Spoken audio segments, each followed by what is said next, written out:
Ingat pesan ibu, cuci tangan dulu sebelum nonton, lalu tekan tombol like dan subrek sama loncengnya. Tetap semangat menjalani hidup ini. Iklan layanan netizen ini dipersembahkan oleh SYK dan selamat menyaksikan.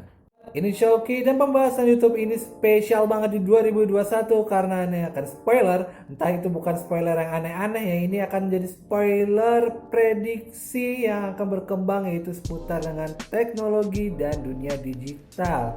Tapi sebelumnya mau infokan saja, SYK Media Shoki ini akan hadir membahas tentang yang lagi rame di pekan ataupun bulan ini, baik seputar IT atau media digital, begitu juga dengan review konten menarik itu seputar tutorial, tips and trick maupun juga ada tentang review aksesoris gadget. Ini terbaru loh guys. Oke, kita akan langsung membahas yang pertama yang akan jadi prediksi 2021 itu adalah tentang mengenai IT.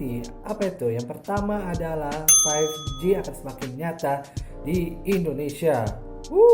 Padahal waktu itu di ASEAN Games tahun 2018 Telkomsel sudah menyelenggarakan pameran ya alat-alat Internet of Things itu loh, udah mulai berkembang itu. Dan di 2019 banyak sekali smartphone flagship, pertama mungkin dari Samsung, terus juga Apple juga udah mulai di tahun 2020.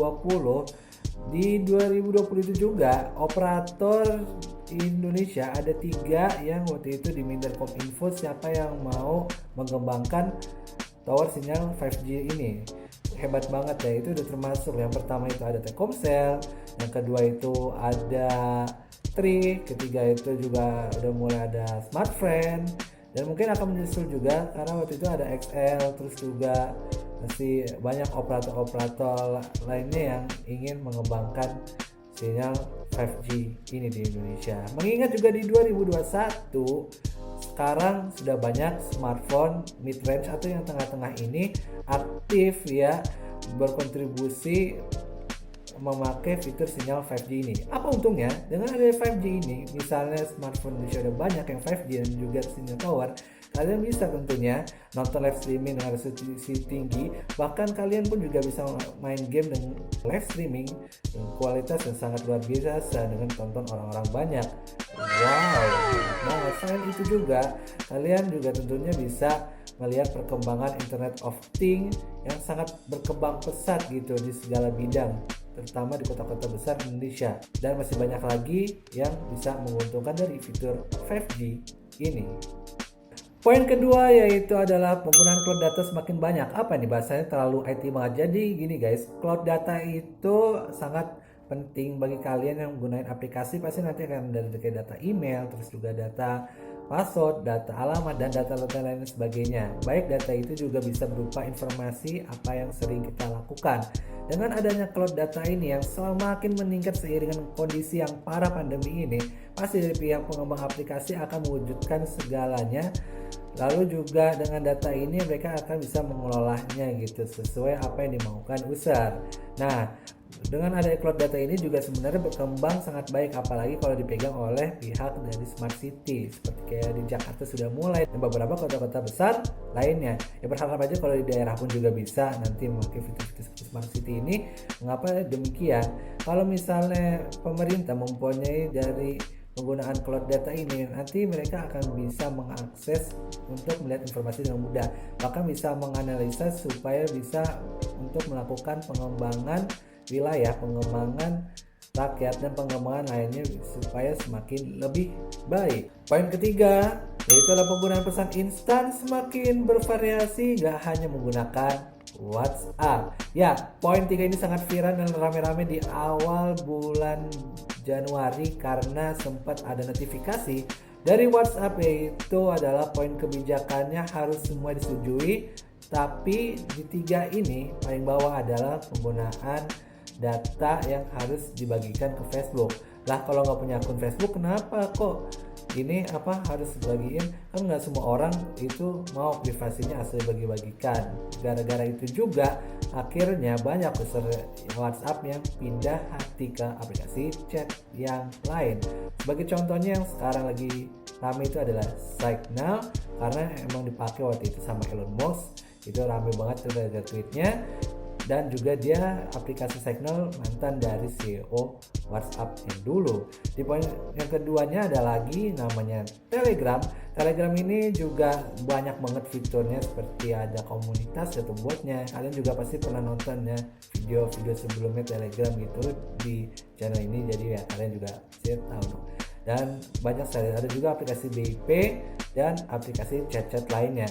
Gara-gara ini juga banyak sekali developer lokal yang akhirnya mendapatkan untung gitu, menambah user aktifnya. Salah satunya aplikasi chat aja dan juga Palapa. Gara-gara hal tersebut, WhatsApp akhirnya takut kena bala dan akhirnya menggagalkan kebijakan tersebut sampai waktu yang tidak ditentukan. Dari berita yang disampaikan CNN ini. Ya kalau perlu sih ya usah aja gitu, daripada nanti akhirnya keluarga ribet kan pindah-pindah akun WA gitu. Padahal Anda sendiri sih user lain sama Telegram gitu ya. Nah, tadi pembahasan IT, sekarang berikutnya ada pembahasan yang bakal ngetrend di dunia digital 2021, yaitu adalah tentang media content streaming on demand. Wah, bagi kalian pasti sudah gak asing lagi aplikasi-aplikasi yang sering dipakai buat nonton apa yang seperti anime ataupun drakor ataupun series barat dan semua yang kalian ingin nonton gitu. Salah satu contohnya adalah seperti di Netflix ataupun juga Viu ataupun juga Iki ataupun dengan aplikasi-aplikasi lainnya, nggak bisa sebutin satu-satu. Karena itu juga akhirnya mereka lebih betah gitu di rumah gitu daripada harus nonton TV yang karena acaranya ya kalian tahu sendiri lah, kalau nggak kisah nyata kadang-kadang ya gitulah. Oke, tapi gara-gara itu juga akhirnya banyak loh studio konten kreator di Indonesia yang mereka mainnya di film, mainnya di series ataupun juga bahkan di dunia pertelevisian mereka berlomba-lomba menciptakan aplikasi streaming on demand tersebut. Karena milenial tahu lah mereka kesibukannya lagi udah nggak di depan layar. Kalaupun depan layar pasti layarnya pun TV yang smart ataupun yang kita kenal tahu Android TV. Gitu juga kalau kalian pernah tahu kan iklannya seperti yang di TV itu Perindo itu RCTI Plus, yaitu karena adanya fitur-fitur aplikasi saingan gitu di lokal seperti ada video, terus juga ada nonton.com. Dan kemungkinan besar di 2021 ini kalau emang pandemi tidak kelar, banyak banget studio-studio ini lokal ataupun juga pertelevisian Indonesia yang pastinya akan mengembangkan streaming on demand tersebut supaya mereka tidak takut kehilangan penontonnya gitu, termasuk juga di konten-konten luar. Dulu HBO aja TV-nya cuman hanya ada film, sekarang di aplikasi sendiri, dan banyak kok Disney juga begitu, dan akhirnya di lokal Indonesia pun tadi disebutkan seperti itu. Mantap loh, secara grafiknya aja sekarang dia tuh naik terus ya. Kita berharap aja kalau di Indonesia pun juga akan bisa lebih baik pastinya. Sekarang kita ke poin 2 yaitu tentang gaming. Wow, ini adalah tentang cloud gaming sebenarnya. Di Indonesia bakal rame.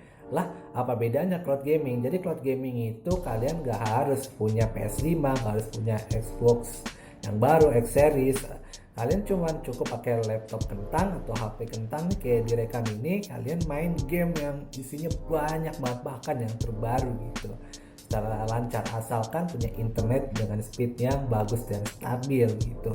Seperti contohnya yang kita tahu sekarang cloud gaming adalah Google Stadia, itu udah mulai banget tuh berkembang dan menciptakan ini juga fitur-fitur baru di dunia cloud gaming yang akhirnya diusul dengan Amazon Luna, dan ada juga sekarang kayak ini penyedianya Apple Arcade, dan setiap konsol pun juga sekarang udah mulai berlomba-lomba gitu seperti PlayStation Now dan Xcloud. Mereka cuma pakai ini kan Xbox Game Pass dan bisa mainin game semuanya. Kalau kayak gini terus bakal bisa lebih mantap. Bahkan ada prediksi game center, warnet ataupun juga tempat rental gak laku gitu. Misalnya nih di Indonesia per bulan game cloud ini harganya murah, misalnya gak nyampe 50.000 atau cepet. Bayangkan di warnet sejam aja kalau yang khusus gaming ini 10.000. Kalau misalnya per bulan cuma segitu, bisa aja bergeser asalkan seluruh ujung sama-sama Merauke ini mempunyai sinyal yang bagus dan stabil, dan akhirnya mereka juga melek teknologi. Mantap kan gitu. Kalian bisa ngeliat orang misalnya main HP J2 Prime dengan game yang sangat fantastis gitu kayak Cyberpunk jujur padahal cuma cloud gaming doang. Developer lokal juga sekarang udah mulai berkembang. Kalau kalian pakai Indihome masih tahu lah gameku, itu sering banget ada iklannya, walaupun Anda sendiri belum coba ya, tapi keren lah. Sebelum terakhir ini, yaitu adalah nomor 3 tentang konten informatif, yaitu berupa microblog dan video-video mantap seperti di TikTok. Wah, bukan video mantap seperti itu ya guys, maksudnya sekarang ini Instagram tidak hanya menampilkan sebuah jepretan foto, tidak hanya menampilkan sebuah ilustrasi gambar, ataupun juga hanya kutipan-kutipan seperti di Twitter. Bahkan di 2020 kemarin aja konten-konten microblog sudah mulai bertebaran. Kalau kalian pasti tahu nih akun @shoki di IG itu yang modelnya seperti itu. Jangan salah loh, microblog saja orang banyak yang baru berkembang itu dia mempunyai grafik penonton audiensnya yang sangat banyak gitu. Begitu juga kalau kalian nih lihat TikTok sekarang isinya juga nggak joget-joget. Kalau kalian isi follow-follownya orang-orang yang kreatif dan juga orang-orang yang emang edukatif gitu. Nanti isi-isi konten itu kalau banyak like dan sering buat FYP bakal ngaruh ke isi-isi dari following dan FYP tersebut, bukan yang joget-joget yang aneh-aneh lainnya gitu, yang menyebabkan akhirnya Instagram dan TikTok ini seakan-akan mempunyai algoritma yang sama. Kalau kalian nanti berpikir mending kalian main selebgram jadi microblog ataupun juga bikin konten-konten edukatif di ini TikTok, kenapa nggak dua-duanya gitu, seperti ya salah satunya akun ini. Kita coba aja gitu, kalau nanti kalian terkenal kan hebat dengan menggunakan informatif gini, nggak harus yang pokoknya konten-konten prank aneh-aneh gitu terus joget, kita hindari aja ya.